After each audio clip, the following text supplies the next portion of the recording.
I never imagined I would find myself sitting at the dinner table, facing my own daughter-in-law as she shouted, "You're too old to understand." The words sliced through the air like a knife, leaving me momentarily stunned, my heart pounding with disbelief. I had dedicated my life to building this family and nurturing the home we all shared. But in that moment, as I felt the weight of her contempt, something awakened within me. A fierce determination to reclaim my voice. Little did she know, I had been preparing for this confrontation, and the deed transfer I held in my pocket was about to turn the tides. Because sometimes it's not just about age, it's about standing up for what you believe in. That night, the house felt colder than usual.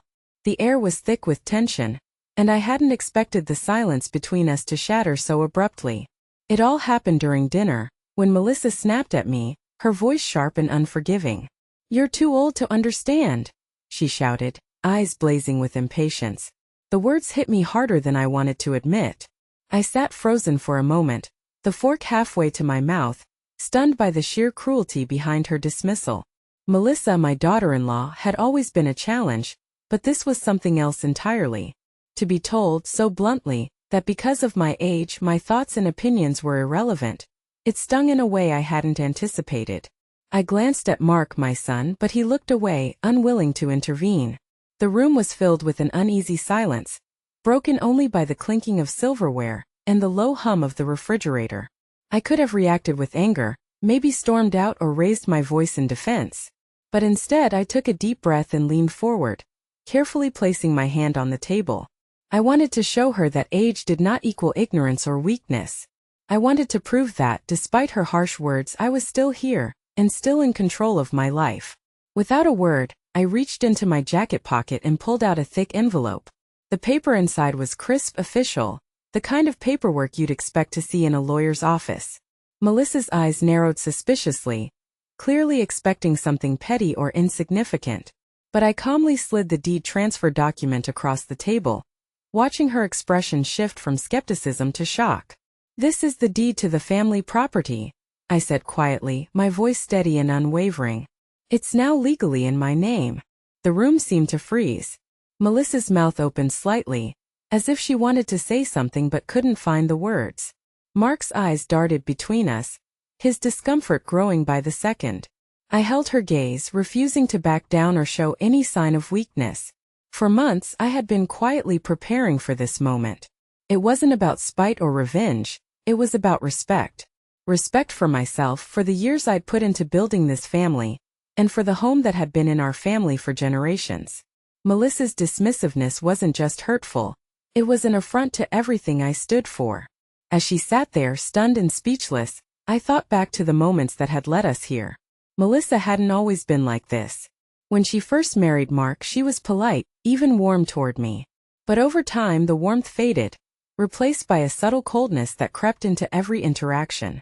She started ignoring my advice, making decisions behind my back, and openly disrespecting me in front of the grandchildren. I remembered the countless times she brushed off my concerns as old-fashioned or out of touch. The way she'd roll her eyes when I tried to share family stories or traditions. It was as if my presence in the family was an inconvenience, something to be tolerated rather than embraced. That evening, as the weight of the deed transfer settled over the room, I felt a quiet sense of victory. Not because I wanted to belittle Melissa, but because I had reclaimed a piece of dignity that had been slipping away. I wasn't going to let anyone tell me I was too old to understand or too weak to stand up for myself. Melissa finally found her voice, though it was laced with disbelief and anger. "You can't just do that," she said, her tone rising. "Mark and I have been managing the house for years. This is ridiculous." I shook my head gently. "The law is clear, Melissa. Ownership belongs to me now." I took the necessary steps to ensure that. Mark looked torn, caught between his wife and his father. I could see the conflict in his eyes, the struggle to find a middle ground. But in that moment, I realized that standing firm was the only way to make him understand the seriousness of the situation. The night ended awkwardly, with Melissa retreating to her room and Mark lingering at the table, unable to meet my gaze. I stayed seated for a while, feeling the weight of what had just transpired. This was only the beginning, I knew. The tension that had been simmering beneath the surface was now boiling over, and there was no turning back. As I lay awake later that night, I thought about the family gatherings to come, the conversations that would need to happen, and the boundaries that had to be set. I was determined to face whatever challenges lay ahead with calm and resolve. Melissa's words had sparked something in me. Not bitterness, but a quiet determination to stand my ground and demand the respect I deserved. The deed transfer was more than just a legal document. It was a statement, a declaration that I was still here, still capable, and still an integral part of this family's future.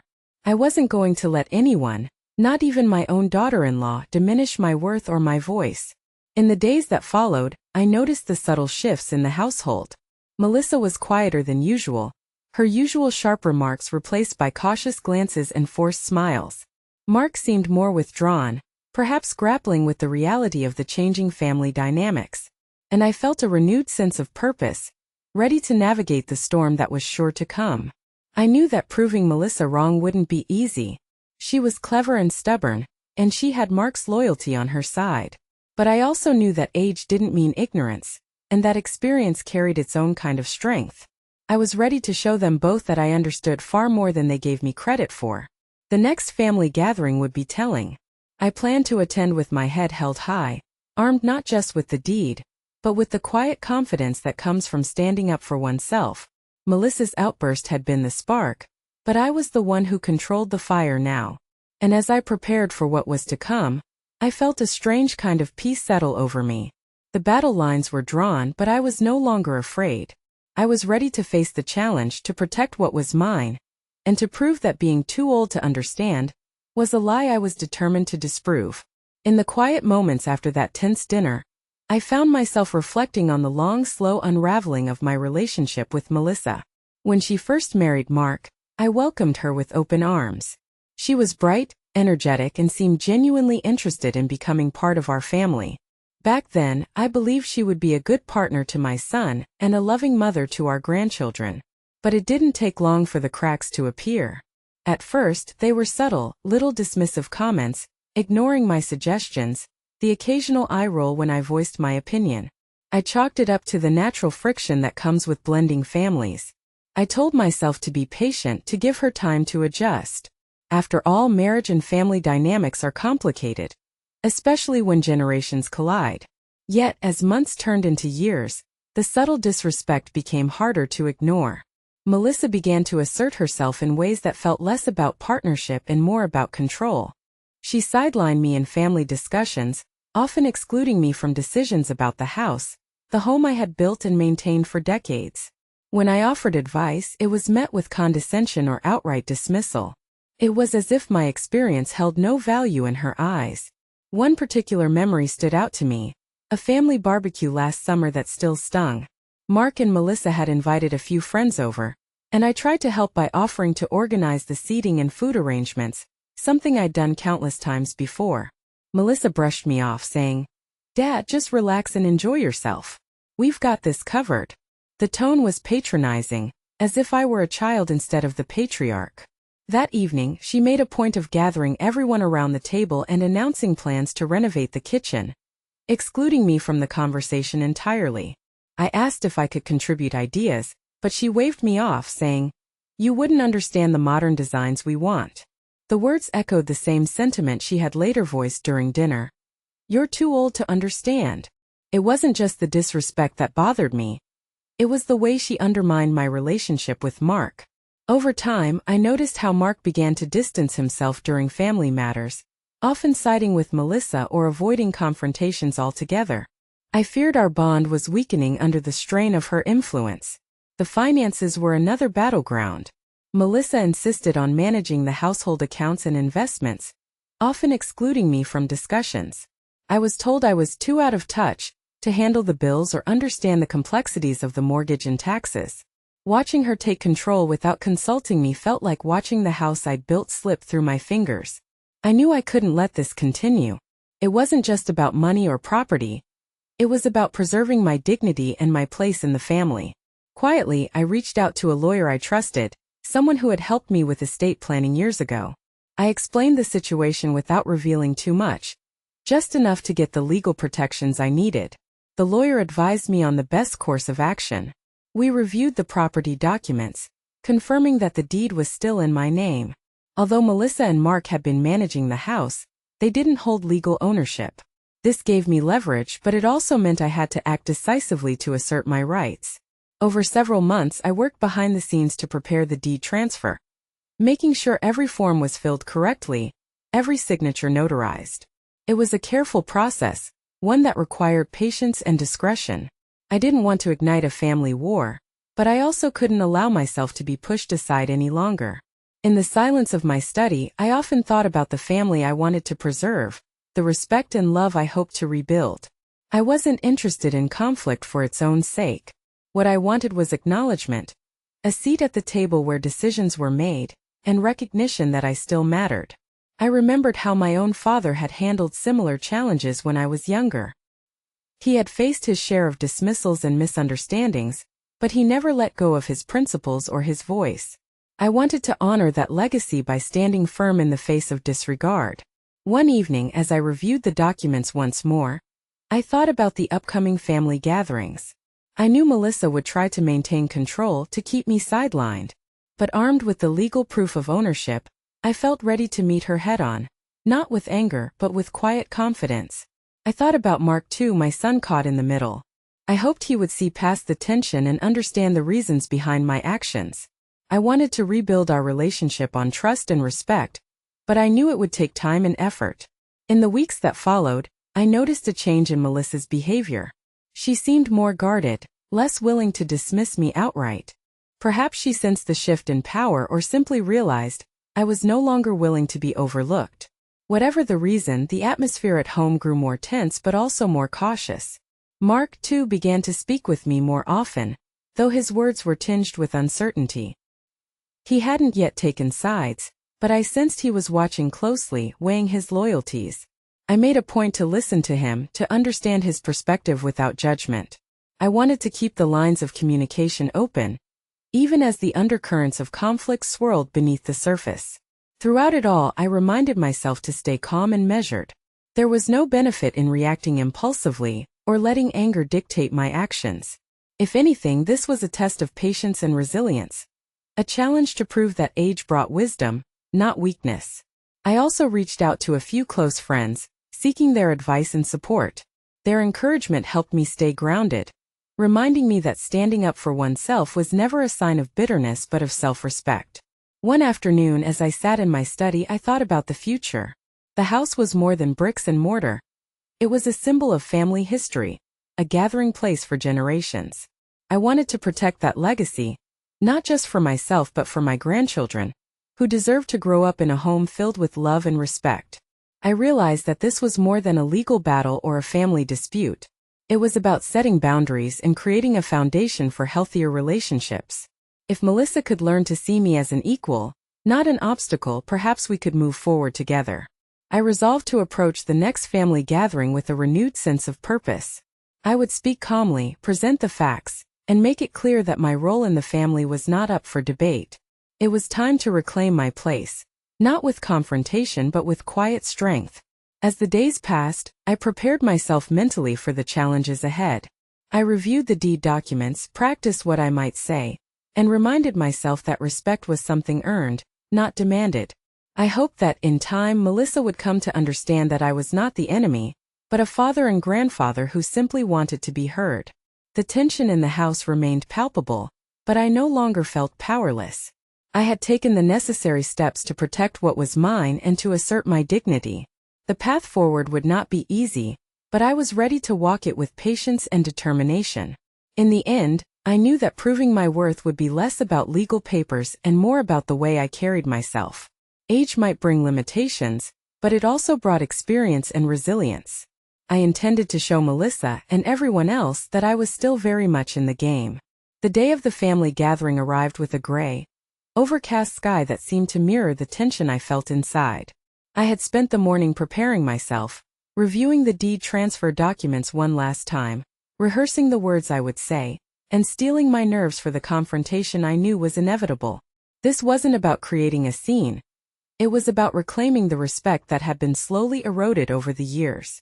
When I arrived, the house was buzzing with activity. Melissa greeted me with a forced smile that didn't reach her eyes, and I could sense the undercurrent of unease beneath her polite exterior. Mark was nearby, shifting uncomfortably, clearly aware that the evening would be a test for all of us. As we gathered in the living room, Melissa began to speak first, her voice confident and sharp. "I've been managing the house affairs with Mark's support," she said, glancing at him for affirmation. "We've made decisions that benefit the family, and I think everyone should trust that we have things under control." Her words were meant to assert dominance, to remind me, and the rest of the family, that she was in charge. But I refused to be intimidated. When she turned to me, ready to dismiss any objections, I met her gaze calmly and held up the deed transfer document. "I'm sure you're both aware," I began, my voice steady and clear, "that the legal ownership of this property belongs to me. I finalized the deed transfer several weeks ago." A hush fell over the room. The others exchanged glances, the weight of the statement settling heavily. Melissa's confident facade faltered for the first time that evening. Her lips pressed into a thin line as she struggled to find a response. "You can't just do this," she said, her voice rising slightly, tinged with frustration. "Mark and I have been managing everything. This isn't fair." I shook my head gently. "It's not about fairness or control. It's about respect and legal responsibility. Managing the house is one thing, but ownership lies with me, and that means I have a say in how things are handled." Mark stepped forward, his expression conflicted. "Dad, Melissa just wants the best for the family. Maybe we should find a way to work together." I looked at my son, seeing the struggle in his eyes, the loyalty torn between his wife and his father. "I want that too, Mark. But mutual respect has to be the foundation. Without that, cooperation is impossible." Melissa's posture stiffened, and she shot me a glare. "You don't understand the modern needs of this family. Your ideas are outdated." Her words echoed the dismissiveness I'd endured for so long. But this time I didn't flinch. Instead, I calmly laid the deed document on the coffee table, sliding it toward her. "This isn't about old or new," I replied evenly.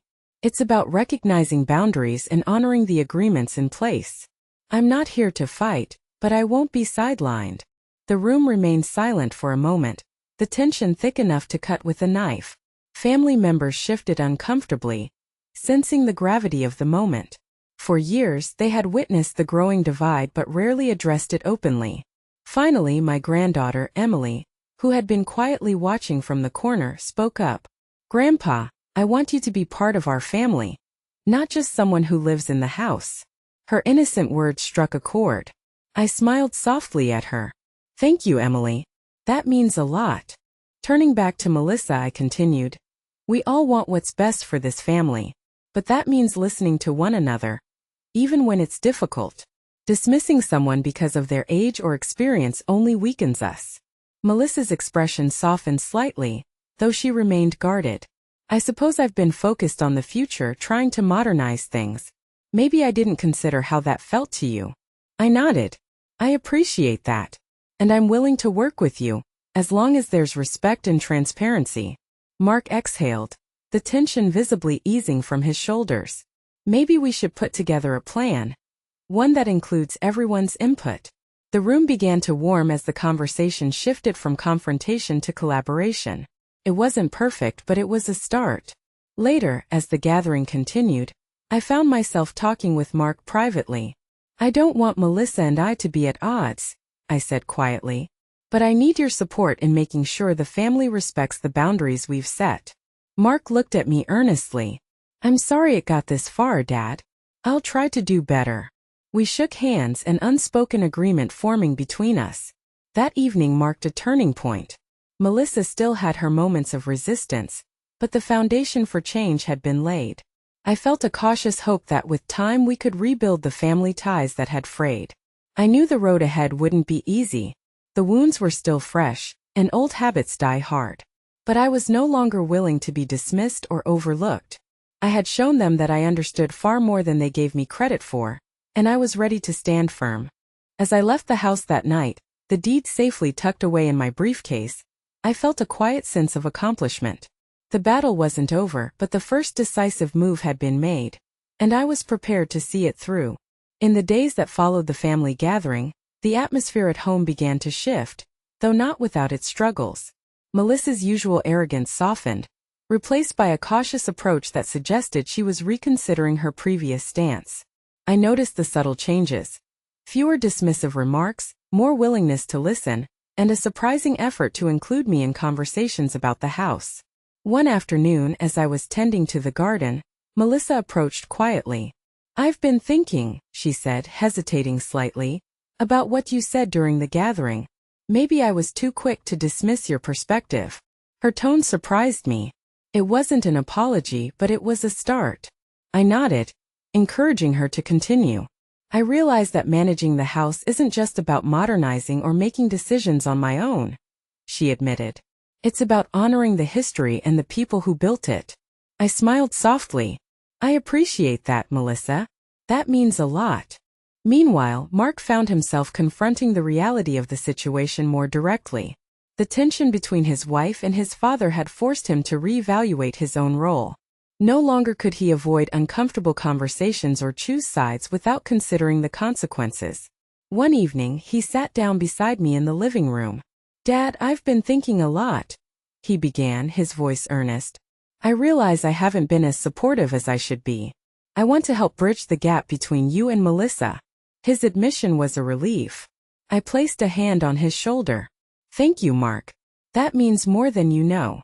With Mark's renewed support, I felt empowered to encourage open communication within the family. During a quiet dinner, I suggested we establish regular meetings to discuss household matters together, ensuring everyone's voice was heard. Melissa exchanged glances with Mark before nodding. "I think that's a good idea," she said. "It'll help us avoid misunderstandings." The family slowly began to navigate these new boundaries. Melissa's defensiveness gave way to a more collaborative spirit, though occasional friction remained. She was still learning to balance her assertiveness with respect for others. At one point, when discussing renovations, Melissa proposed changes that would have drastically altered the character of the house. I voiced my concerns, explaining the importance of preserving certain features. Instead of brushing me off, she listened and suggested compromises that honored both tradition and progress. These moments of cooperation were small victories, but significant nonetheless. They marked the beginning of a more respectful dynamic. However, not all family members were quick to adjust. A few relatives whispered doubts about the shifting power balance, questioning whether I was becoming too controlling. I chose to ignore the gossip, focusing instead on fostering understanding and unity. Through it all, I maintained a steady demeanor.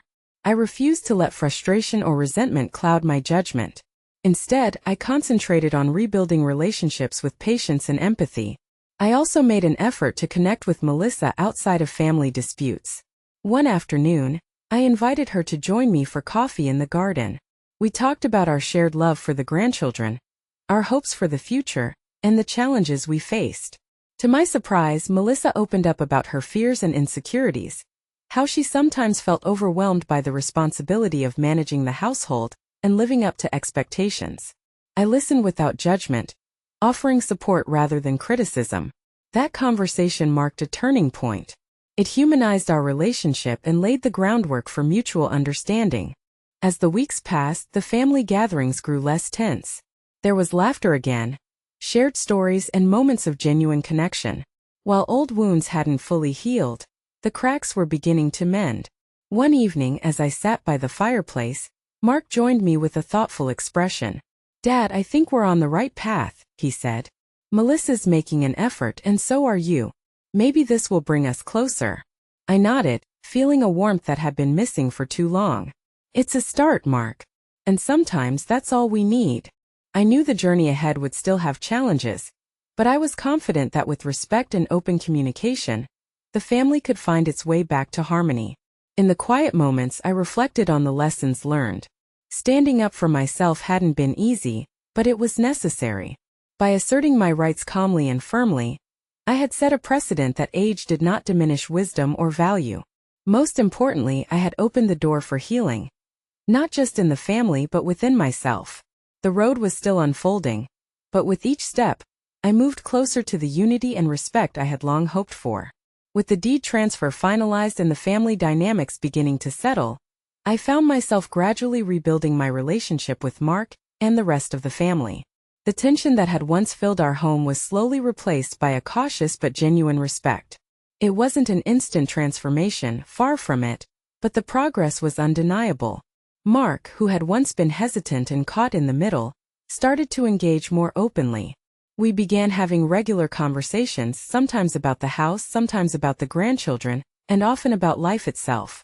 Those talks reminded me of the bond we had before Melissa's influence had driven a wedge between us. Felt like coming home. Melissa's dismissive attitude softened over time as well. The walls she had built around herself began to crumble, replaced by a willingness to listen and collaborate. I noticed small gestures. Asking for my opinion on family matters, including me in discussions, and even seeking my advice on decisions regarding the house. One afternoon, as we sat around the kitchen table, Melissa surprised me by saying, "Dad, I've realized that your experience is invaluable. I'm sorry for not showing you the respect you deserve." It wasn't a grand apology, but it carried weight. It was a turning point. I replied, "Thank you, Melissa. That means a lot. We all want what's best for this family, and respect is the foundation we need to build on." Our family gatherings, once filled with tension and silence, became warmer and more inclusive. We shared meals, stories, and laughter. The grandchildren thrived in the renewed harmony, their joy reminding me why standing up for myself was worth every moment of struggle. Throughout this process, I made a point to remain firm but fair. I never sought to punish Melissa or Mark. Rather, I wanted to create boundaries that ensured mutual respect and understanding. I understood that forgiveness and change take time, and I was willing to be patient. One of my greatest sources of comfort was my grandson, Tyler. His visits became highlights of my weeks. He listened to my stories about family history and the house, his eyes wide with curiosity. I wanted him to know the truth, that his grandfather was someone who stood up for what was right, even when it was difficult. Tyler often asked about Melissa, and I answered honestly, explaining that sometimes adults make mistakes but can learn and grow. I wanted him to see that family isn't perfect, but it's worth fighting for. As the months passed, Melissa's behavior continued to improve. She involved me in decisions about the property, respected my opinions, and even collaborated on projects that honored the house's heritage. Watching her transformation was a lesson in human complexity, how people can change when given the chance and challenged with kindness. I also took steps to secure the house's future, working with Mark and Melissa to draft a family agreement that outlined roles, responsibilities, and respect for each member's contributions. This document wasn't just legal. It was symbolic of our commitment to unity. The process wasn't without bumps. There were still disagreements and moments of frustration. But each time we returned to open communication and a shared goal of preserving the family's legacy. One day, as I walked through the garden, I reflected on the journey we had undertaken. From the painful moment when Melissa dismissed me as too old to understand to the present, where respect and cooperation had taken root, the change was profound. I realized that the sweetest revenge wasn't confrontation or legal battles. It was living well, surrounded by those who genuinely cared. Justice wasn't about punishment. It was about restoring balance and dignity. Melissa's influence on the family would always be a complex chapter in our story, but it no longer defined our relationships. Instead, we had forged new bonds built on honesty, respect, and love. Looking ahead, I felt hopeful. The house that had been the battleground was now a home again, a place where memories were made and the past honored. I knew challenges would come, but I was confident we could face them together. As for Melissa, she would remain part of our lives, but with clearer boundaries and a mutual understanding that respect is non-negotiable. Mark had grown into his role as a mediator and supporter, strengthening the family ties. And I, standing firm in my convictions, had proven that age does not diminish one's ability to understand, to fight, and to love. The house was mine, but more importantly, the family was whole again. The future was ours to shape, and I intended to do so with grace, strength, and an open heart.